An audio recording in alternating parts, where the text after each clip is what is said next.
Hello everybody, thanks for joining me on today's video. We have a rematch. This is the F-100D from Grinnelli Designs versus the MiG-21BiS round 2. Some people I've apparently discovered have been very surprised that the F-100D is in fact a good dogfighter.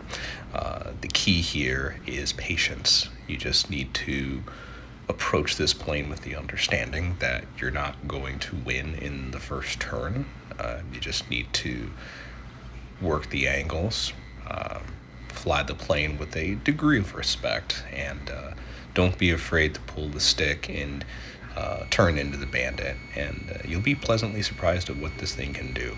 Looking at the stats, you wouldn't be terribly impressed as we come into the merge, but the clean aerodynamics of this airplane mean you can do some pretty surprising stuff, things that you wouldn't necessarily expect a 1950s era F-100 to do. So coming in here, as a note, just something that someone posted in the comments on an earlier video. Yes, I do turn off the G limiter in these fights. My first few dogfights I didn't, because I just didn't know the plane enough, and I didn't want to repeat lessons I had learned years ago flying the pre-refresh F-5E3.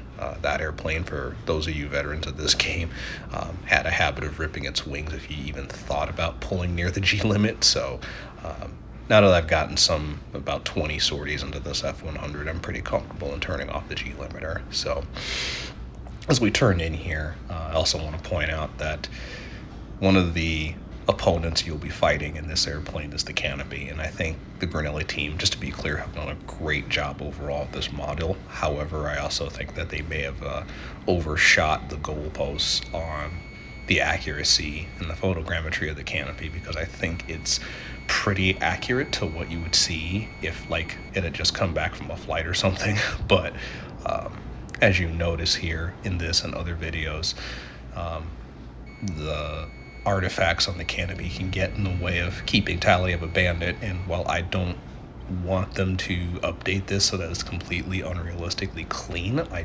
do think that there's room to kind of maybe tone down a little bit of the scuzz. I'm not saying it needs to be surgical clean, but probably just take away a few of the marks here and there, just to make it a little bit more realistic to what a pilot would see when they were flying these in combat. So as we come around here, once again, we return to the lesson of patience. This is not going to be a dogfight experience in this plane where you make one turn, point your helmet mounted sight at somebody, and pull the trigger. This is a game of patience, and the F-100 is very good at pointing its nose at the bandit. It's also surprisingly very good at gaining vertical advantage from low airspeed. So most planes, when you get them below 300, 250 odd knots, especially the Cold War jets, they tend to just stay there because they don't have the energy to overcome the drag. But the F-100's,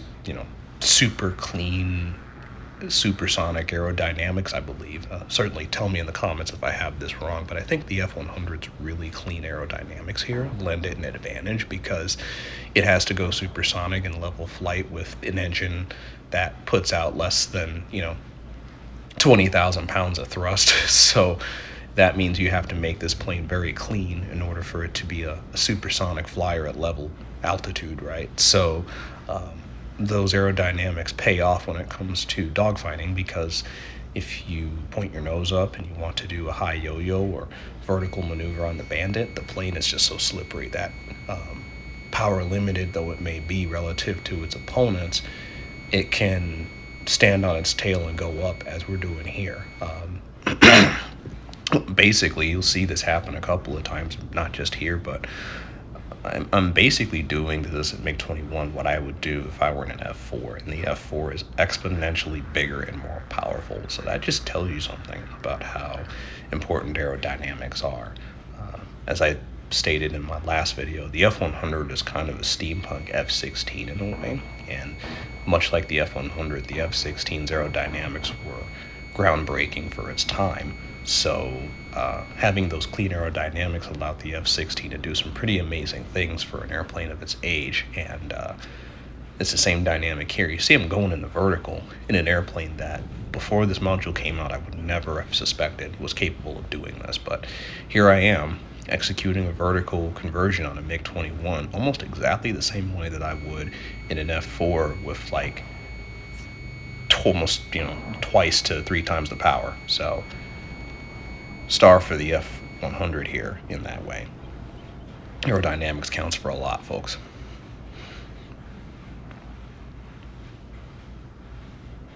So now we're rolling here.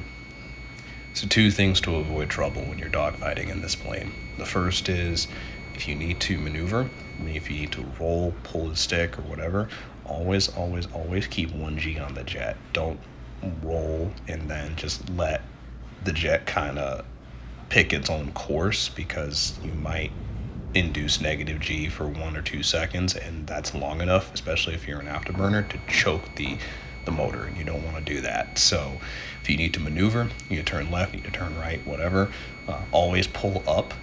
You don't necessarily have to do a lot of it. You just have to pull the stick up just a little bit, and then do your maneuver, and that'll keep the 1G on the jet, and that'll also keep the engine happy and fill the fuel as it needs to do its job.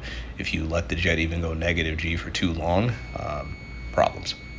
As I understand it, this was something that the Thunderbirds modified when they used them for demonstration purposes, and that's something that the demo teams will frequently do. They will modify airplanes so that they can fly upside down longer and do those kind of things without starving of fuel and oil and that sort of critical fluid thing. So if you're wondering why the Thunderbirds didn't have these problems, there you go. Putting the flaps down. If you put the flaps down to intermediate, when you get below about 300 knots, you can really get some good energy retention and nose authority in the plane.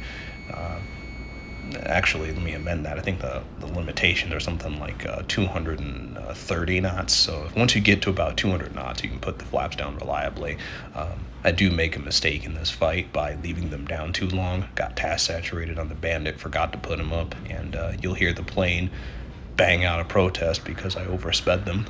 If you do that, the F-100 is not going to fall from the sky, but you will be speed limited to about 300 knots, and you'll have some explaining to do to your plane captain or crew chief when you get back on the ground. However, if you win the fight afterward, I'm sure that conversation will go a lot smoother. Line it up here for an AIM-9B shot.